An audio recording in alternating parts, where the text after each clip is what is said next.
Hi, magandang umaga sa inyo mga kasawi. Kumusta na po kayong lahat? Naway nasa mabuti kayong kalagayan. At mag-iingat kayo palagi mga kasawi. At syempre, isa na naman na babasahin nating sender ang may request ngayong umaga mga kasawi na ating bibigyan ng topic. Ayan.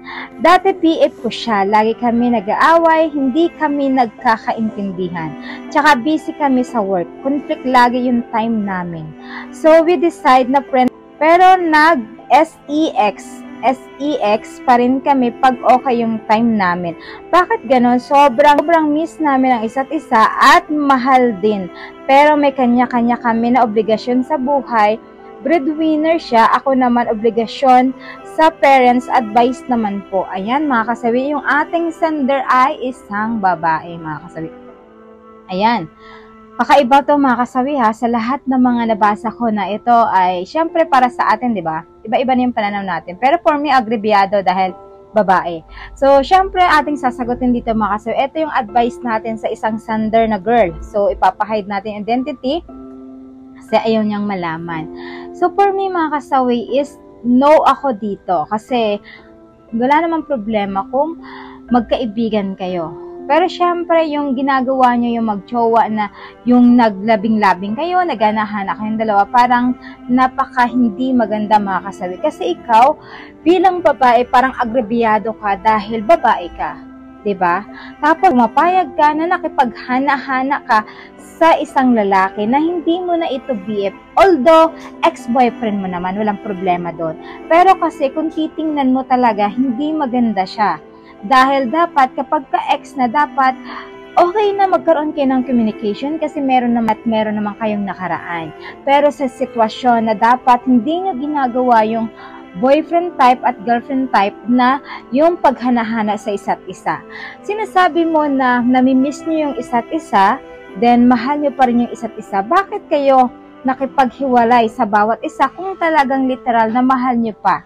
Kasi ang isang tao, kahit na breadwinner man tayo, nagkakaroon ng obligasyon, lalo pat breadwinner, walang problema doon.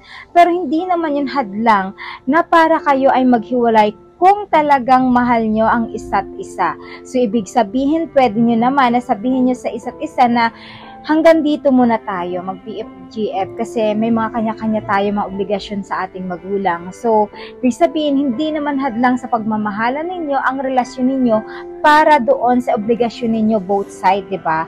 So, kung iisipin mo ikaw, napakalugi mo kasi babae ka. What if kaya kung nagkaroon na yung ex mo ng ibang babae, tapos nakipaghana-hana siya sa iba? So, di ba masasaktan ka? Dahil kayo, wala na kayong label. So, siya meron siyang label, diba? So, kung titingnan mo, ikaw yung pinakalugi dito. Kaya kung ako para sa'yo, wag mo nang gagawin yung mga benefits na ginagawa ng mag-jowa, mga kasawi, na nagana-hana sila dahil meron naman silang karapatan dahil mag-jowa sila or mag-asawa sila. Pero sa sitwasyon mo, wala kang, hindi pwede kasi talong-talo ka talaga, mga kasawi. Sana, sender, nabigyan kita talaga dito ng linaw kasi napakalugi ka dito para sa akin dahil kung mahal mo talaga at mahal ka niya, hindi ka papayag sa setup na ganito. Kailangan, bago ka makipaghana-hana sa ex mo, kailangan may label kayo. Ang pangit kasi tingnan na kapag na-miss nyo ang isa't isa, maghana-hana ka, tapos anong ending, di ba? Wala kayong label. So, ano yung tikiman time lang, di ba? Kapag ka na-miss nyo, sige, hana-hana tayo. Pag wala na naman, diba? Parang ang pangit tingnan. Bilang babae, parang hindi maganda para sa iyo yun. Kaya kailangan, kung gusto mo talaga na ma-force ang iyong nararamdaman parehas ninyo, mas maganda na mag-usap kayo na mag-ex na ibalik ulit ang inyong relasyon. Tapos, syempre, alam nyo naman kung ano yung mga obligasyon ninyo sa buhay, maganda din yun. So, wala kayong pakialamanan pagdating sa mga obligasyon. Pero yung feelings ninyo at nararamdaman ninyo is andon, syempre mag-iisa kayo. Dahil syempre, mahal niyo pa ang isa't isa. At least nagagawa niyo yung pwede niyong gawin dahil sabi mo nga ay mahal mo siya at mahal ka din niya. So, yan lang, sender, yung aking gustong sabihin sa'yo. Huwag kang pumayag na makipaghana-hana sa kanya kung wala kayong label. Dahil sa end of the day, ikaw yung talo. Lagi mong tatandaan yan. Kasi pumapayag ka sa isang lalaki na hindi mo siya karelasyon pero nakipaghana-hana ka. Ibig sabihin ng isang lalaki, easy to get ka kasi nga wala kayong relasyon pero nakipaghana-hana ka, ang pangit tingnan bilang isang babae. Lagi mong tatandaan yan. Kailangan kung gusto mong tumaas ang tingin sa iyo ng isang tao, kailangan huwag kang pumayag na may mangyari sa inyong dalawa. Lagi mong tatandaan yan. Itayo mo ang bandera ng mga kababaihan. Huwag kang papayag na makipaghana-hana na without label, mga kasawi.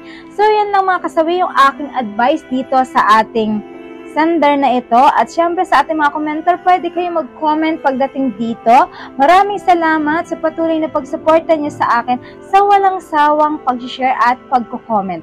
Sa mga hindi pa po nakapag-subscribe mga kasawi, pwede na kayo mag-subscribe, pwede na rin kayo mag-follow para updated kayo sa topic ko araw-araw. Magandang umaga mga kasawi. Bye!